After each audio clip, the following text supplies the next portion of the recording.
กับสบายดีมีความสุขพ่อแม่พี่น้องพบกับข้าพเจ้าเช่นเก่าเช่นเคยเนาะมื้อนี้มากินหมกหน่อไม้เนาะแล้วก็มีอ่าฮอดเฮือกแล้วก็กับจีมะเขือดิบเนาะพ่อแม่พี่น้องหมกหน่อไม้นี่ถือว่าฝากมาแต่บ้านเขาแหละเนาะแม่ข้าพเจ้านี่เป็นเฮ็ดเองกับมือฝากมาให้กินว่าซั่นเด้ก็เลยว่าเอามากินปันพี่น้องเบิ่งเนาะมากินนำกันพ่อแม่พี่น้องหมกหน่อไม้เป็นสูตรธรรมชาติตั้งแต่ดั้งแต่เดิมพู้นแหละนี่นะฝีมือแม่ เฮ็ดมาตั้งแต่น้อยๆแล้วก็เป็นเมนูที่ว่าตัวเองมักกินนำเนาะหมกหน่อไม้นี่ถือว่าเป็นของโปรดเลยล่ะมาพ่อแม่พี่น้องมากินนำกันแซ่บๆนำกันเด้อนี่เฮ็ดมาบักหลายๆพี่คำใหญ่ๆเลยพ่อแม่พี่น้องอืมครับ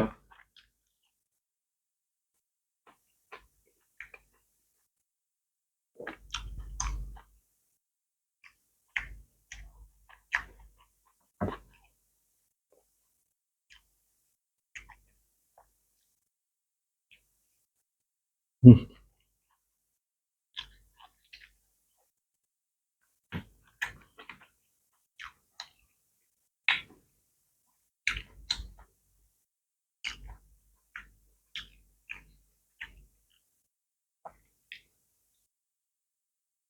ยังพอเถอะ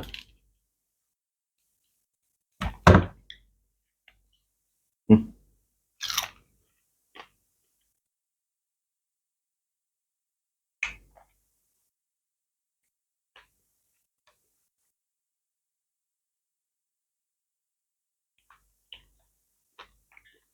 อืม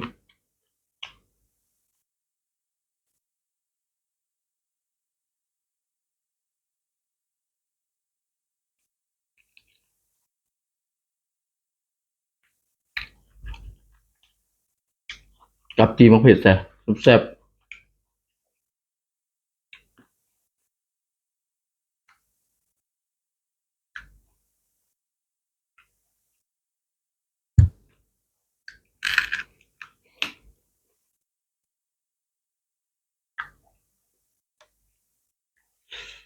อืม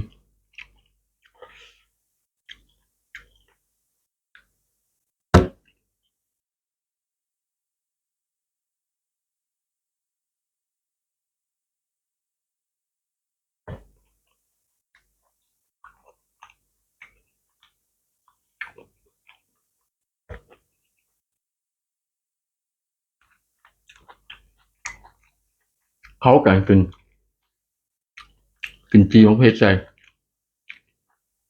หมกหน่อไม้นะ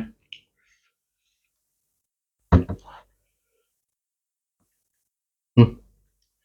พ่อแม่พี่น้องคำใหญ่ๆเลย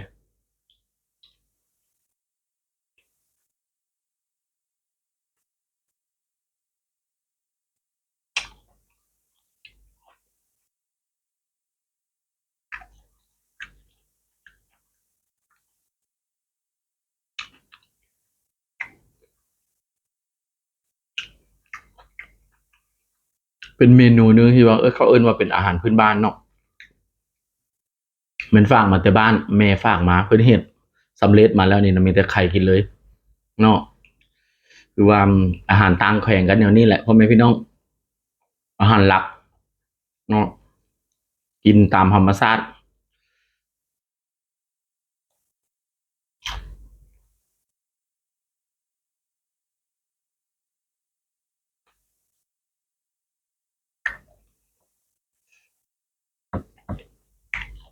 อืม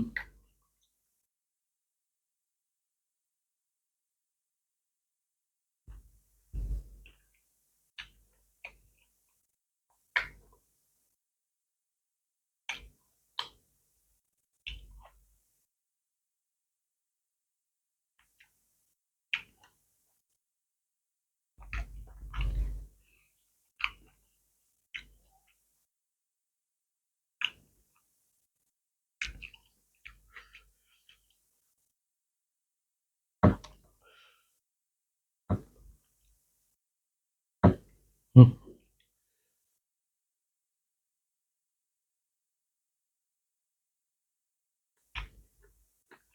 ครับอืม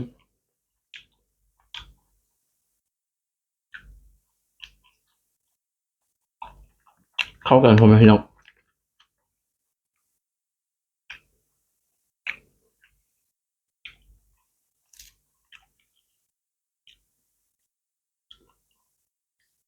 อืม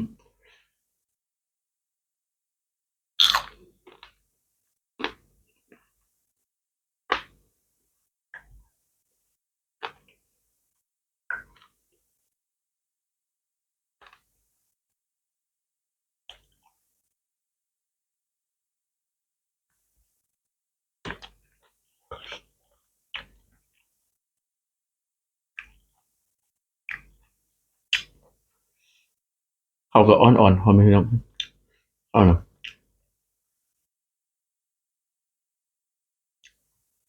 ทำยังไงเลย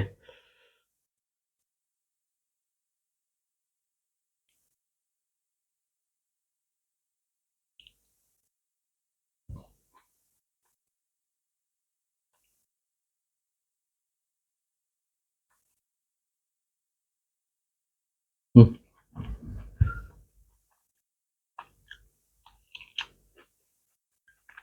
ครับ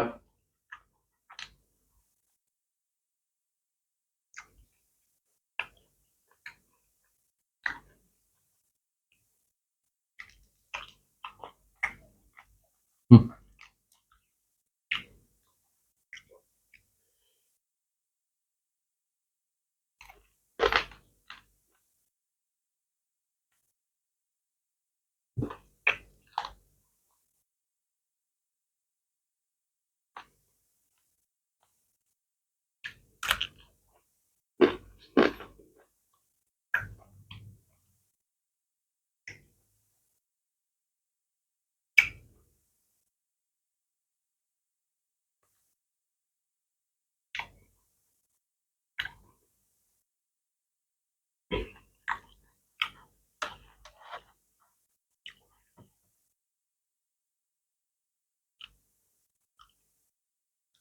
อืม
อืม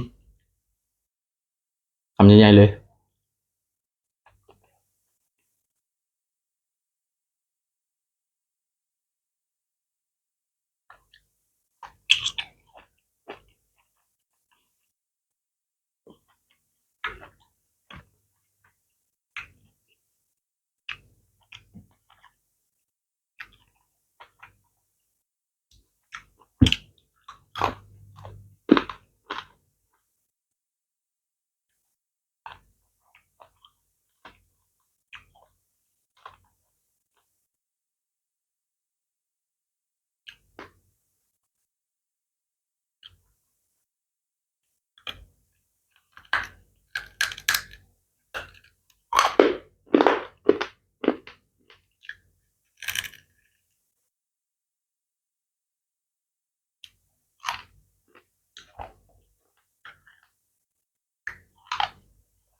อืม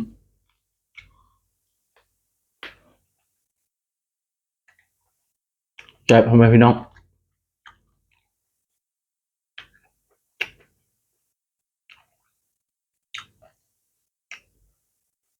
กินนกกินเขาเรียกว่ากินมกแล้วไม่ให้แซ่บต้องกินขามกกินขาใบตองมันจังแซ่บเนาะมันยังได้อรรถรส